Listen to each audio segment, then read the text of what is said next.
Hello friends, I am Himadra. Today I'll tell you an interesting fact.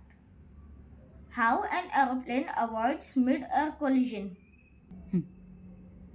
These collisions can be avoided by a special system in aeroplanes located at the top and bottom of the fuselage of the aeroplane, known as TCAS system.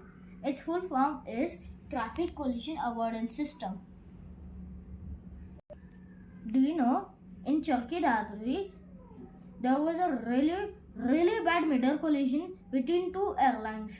Saudi Airlines, which was coming from New Delhi, and Kazakh Airlines, which was going to New Delhi.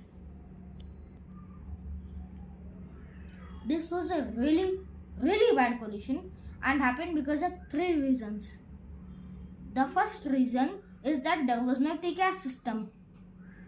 This is the main reason why it happened.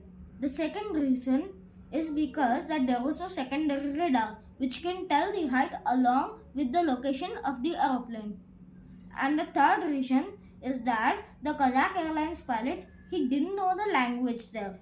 He was having a dictionary in hand, English dictionary. And if TCAS system would have been there, then this accident would have been prevented. See you next time. Bye bye.